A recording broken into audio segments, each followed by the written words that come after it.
Oui, alors moi j'étais musulmane il y a encore 2 mois et demi. Waouh. Et je suis médecin, on m'a annoncé un cancer des ovaires au mois de juin. D'accord, d'accord. Et pendant 3 semaines, un mois, en fait, j'étais très très mal, jusqu'à entendre parler de Jésus. Quoi, j'en avais déjà entendu parler, mais là j'ai été vraiment touchée sur une vidéo comme ça un soir chez moi. Et donc je me suis intéressée à cette personne et en fait j'avais pleuré pendant 3 semaines de tristesse et là je pleurais d'amour. Wow. Et je comprenais pas. Donc j'ai regardé beaucoup de vidéos témoignages sur Jésus et le soir même, c'était le 11 juillet de cette année 2018, Wow. je me suis mise à genoux dans ma chambre pour la première fois de ma vie devant Dieu et j'ai supplié pendant 20 minutes, Jésus, si tu existes vraiment, moi ça me suffit pas d'entendre parler de toi, je veux te voir. Et je veux te voir d'une façon que plus jamais de ma vie je vais douter de toi. Et en fait, pendant 20 minutes, j'ai attendu, j'ai supplié à genoux. Et il s'est rien passé, je suis retournée dans mon lit. Et là, j'ai entendu une voix qui me disait « Retourne-toi ». Et j'ai fait ma rebelle. J'ai dit « Mais il n'y a rien, il y a un mur blanc derrière moi ». Et j'ai entendu une deuxième fois « Retourne-toi » de façon très forte. Et là, je me suis retournée. Et en fait, au-dessus de mon lit, j'ai fait plusieurs pas de recul parce qu'il y avait la tête de Jésus, en fait. Wow. Et énorme. Et en fait, dans ses yeux, ses yeux sont pas comme les nôtres en fait. Il n'y a pas un cercle quoi. Il y a tous les univers dans ses yeux. Et en fait, il m'a regardé, il m'a transpercé le cœur. Et en fait, là, j'ai une urgence intérieure Wow. qui, pour une musulmane, est incompréhensible. C'est-à-dire que c'est pas venu de mon mental. Je devais me faire baptiser le plus vite possible. Oh, wow. Donc le lendemain, j'ai cherché partout où me faire baptiser. J'ai regardé des églises sur Internet. J'étais devant des églises, j'étais là postée. C'était le 12 juillet et ça parlait pas à mon cœur. Je disais non, non, non. Les catholiques, les protestants, non, non, non. Et à la fin de la journée, j'ai dit à Jésus, tu m'as donné cette envie-là, donc guide-moi. Et donc il m'a guidée en fait vers des personnes qui font des baptêmes dans des lacs, des piscines, des trucs.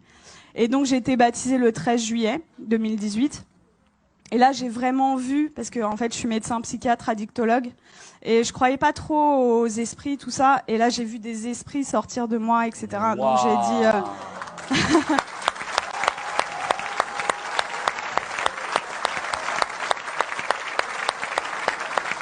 Est-ce que ça vous dérange de venir un peu? Hein? Ça vous dérange de venir? De quoi? Est-ce que vous pouvez venir? C'est possible? Ah oui, je peux. Mais là, c'est... Donc là, j'ai vu des esprits sortir de moi et je rentre chez moi, c'était le 13 juillet. Et là, dans mon lit, je commence à parler une langue où je comprenais rien. Et là, je dis, mais qu'est-ce que c'est que ça? Et en fait, on m'a dit, après, c'est du parler en langue. Mais chez les musulmans, ça n'existe pas. Donc moi, j'avais jamais entendu parler du parler en langue. Et ça a duré 3/4 d'heure, 1 heure. J'ai parlé une langue où je comprenais 0 mot. Et en fait, j'ai senti une énergie remonter de mon ventre et je prenais comme ça. Et je jetais, en fait. Ça a duré 3/4 d'heure, 1 heure. Et là, au bout de 3/4 d'heure, 1 heure, j'ai arrêté de parler. Et j'avais des douleurs depuis 4 ans, tous les jours. Et là, pour la première fois depuis 4 ans, plus aucune douleur.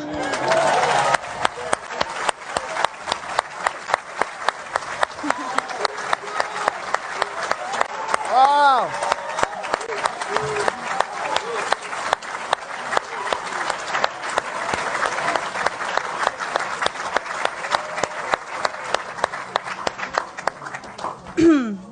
Et donc là, j'ai dit, ok, je suis guérie, c'est bon.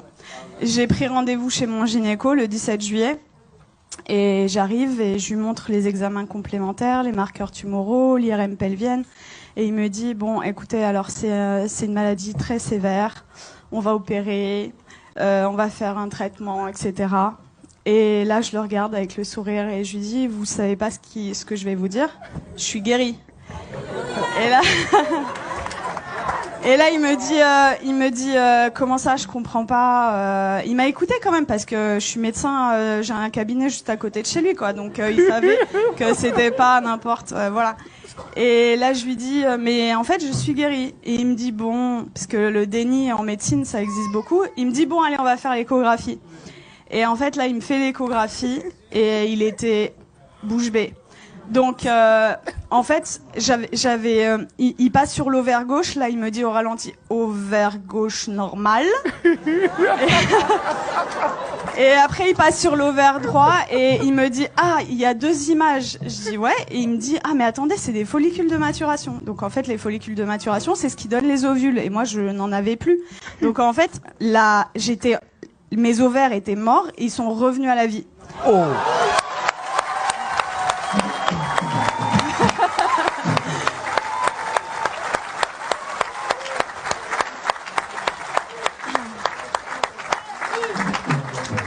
Et là, il retire la sonde et il me dit, vous vous rhabillez, vous allez m'expliquer ce qui s'est passé. Et du coup, je lui raconte en gros que j'ai rencontré Jésus 6 jours avant, qu'il m'a guéri et tout. Et il me dit, bon, écoutez-moi bien. Moi, je crois en Dieu, donc je pense que c'est possible. Je suis juive, donc je pense que c'est possible. Mais vous êtes médecin, attention, gardez ça pour vous. Et là, je lui ai dit, j'ai rigolé. Je lui ai dit, c'est impossible. Je lui ai dit, je veux que le monde entier...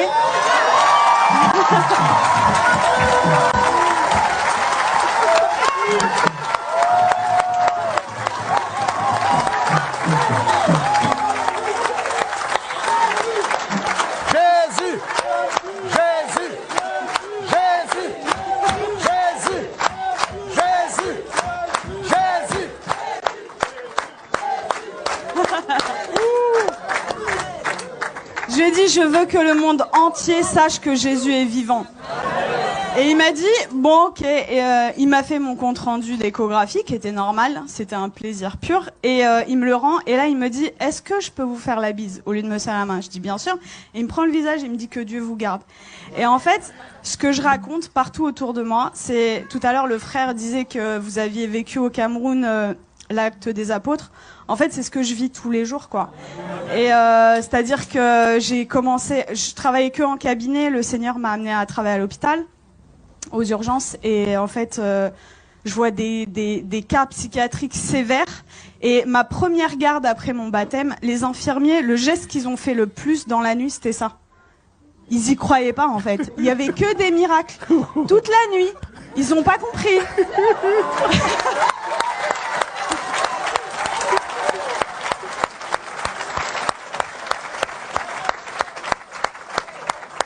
Et en fait, partout où je vais, partout où le Seigneur donc est avec moi, il se passe des miracles. Et c'est ce que je dis, en fait. Moi, ça fait que 2 mois et demi que je suis chrétienne.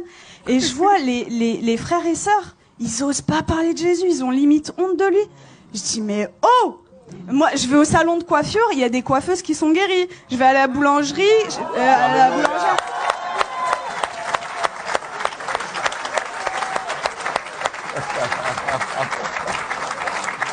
En fait, j'aime beaucoup cette expression. En fait, je dis que le Seigneur, c'est l'antidote à tout. Et le monde entier a le poison. C'est-à-dire qu'ils connaissent pas Jésus. Moi, j'ai 33 ans. J'ai attendu 33 ans pour qu'on me parle de Jésus. Mais attendez, mais moi, j'aurais voulu que quelqu'un vienne me parler de Jésus. Vienne me dire, mais attends, la solution à tous tes problèmes, ton malheur et tout, c'est Jésus la solution. Mais personne autour de moi. J'avais aucun chrétien autour de moi. Donc dans ma famille, ils sont tous musulmans et quelques personnes athées. Et en fait, ils comprennent pas du tout ce qui se passe. Mais juste, je voulais vous dire que je vis des miracles tous les jours. Tous les jours, c'est des prodiges de Dieu. Je vais vous raconter juste, il y a quelques jours, ce qui s'est passé parce que je dois choisir et je peux pas tout vous raconter. Donc, il y a ma famille qui était en Algérie pendant tout l'été. Ils sont rentrés et il y a mon oncle, en fait. Il a de l'arthrose sévère au genou.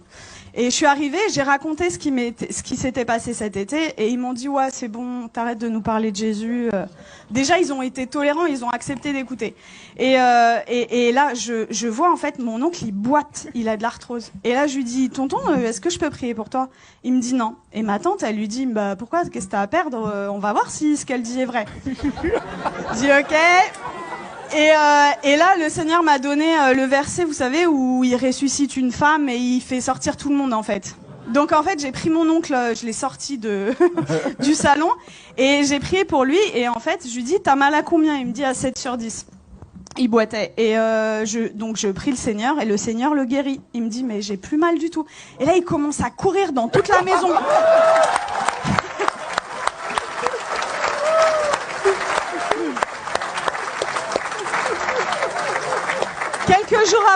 Quelques jours après, je retourne dans la famille et là, il me dit, Nermine, tu vas pas me croire, j'ai vu mon ophtalmo. En fait, il voit son ophtalmo 2 fois par an. Et pour son glaucome. Donc le glaucome, c'est une maladie chronique, c'est à vie, c'est comme le diabète. Et il me dit, l'ophtalmo, il a pas compris, j'ai plus de glaucome. Et il lui a dit, je peux pas t'arrêter les 2 traitements parce que voilà, mais j'en arrête 1 sur 2. La prochaine fois, s'il y a plus rien, on arrête le 2e, quoi.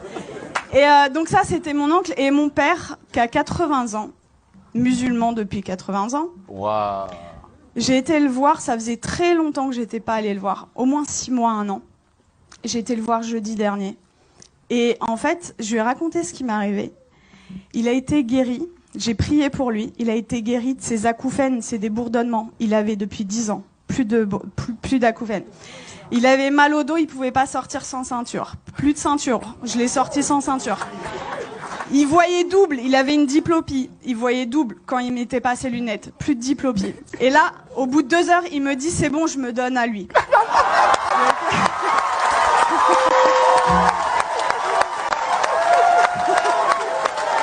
Jésus.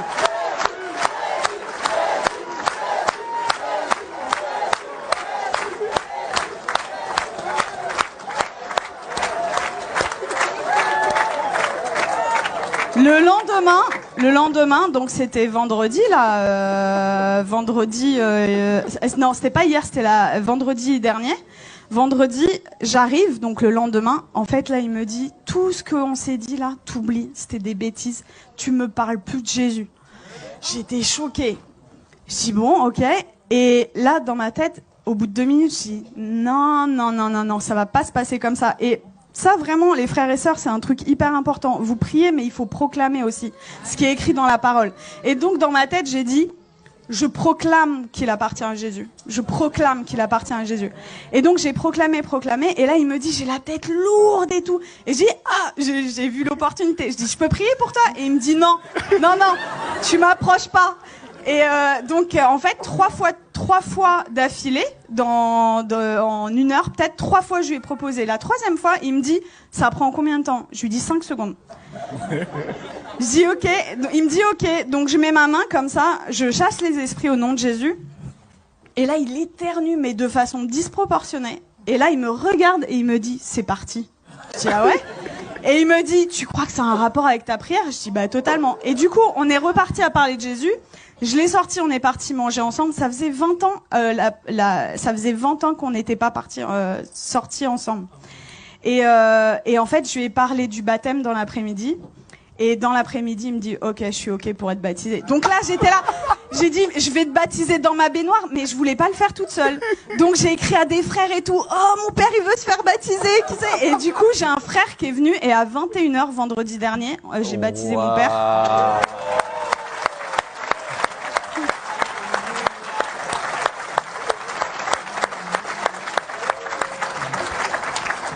Et voilà, pour vraiment vous dire que rien n'est impossible. Il a 80 ans, il est musulman, jamais. Alors, après ma conversion, le Seigneur m'avait donné une vision où je baptisais mon père.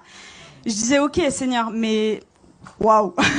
Et en fait, ça s'est passé, quoi. Donc, vraiment, ne perdez pas espoir avec vos familles. Tout est possible. Pour nous, c'est impossible, mais pour le Seigneur, c'est possible. Et voilà, vraiment, votre vie, ça devrait ressembler au lac des apôtres, quoi. Donc vraiment, n'ayez pas honte de parler de Jésus. Qu'est-ce que ça va vous coûter? Vous passez à la boulangerie. Vous savez, moi, je suis dans ma voiture et même sur le périph', j'ai des gens, en fait, je loue le Seigneur. J'ai effacé toutes mes musiques du monde, là, et j'ai mis des louanges. Et donc, je chante et tout. Et même sur le périph', il y a des gens, ils passent sur le périph', ils me font comme ça. Et moi, j'ouvre ma fenêtre et je leur dis, Jésus est la réponse. Et voilà. Et en fait, ça franchement, si moi, en tant que médecin, et venant d'une famille de musulmans, je prends le risque. Vous qui avez votre famille, etc., qui croyez, mais osez quoi, parler de Jésus tout le temps, parce que voilà, c'est j'ai une image qui m'était venue, c'est limite non-assistance à personne en danger en fait, de pas parler de Jésus. C'est l'antidote des antidotes à tout, et vraiment, quand vous découvrez un antidote et que quelqu'un en face de vous a le poison, ben vous gardez pas l'antidote pour vous quoi, c'est égoïste. Donc il faut le partager. Wow. Voilà. Et tout à l'heure, je suis arrivée, j'ai parlé avec Laurent et ça m'a beaucoup touchée parce que quand j'étais petite, en fait, quand on me demandait quel métier tu veux faire, je disais Mère Teresa. Et dans une famille musulmane, vous imaginez, et ils m'ont dit non, ça va pas être possible. Non, tu vas changer, tu changes. Et du coup, j'ai dit bon bah ok, je vais être médecin. Et en fait, c'est incroyable comment le Seigneur il est en train d'organiser les choses. Et du coup, quand Laurent m'a parlé d'orphelinat tout à l'heure, je sens que j'ai un appel fort Amen. pour ça. Et voilà, on verra comment le Seigneur fait les choses. Mais voilà, Dieu vous aime beaucoup et croyez. Alléluia.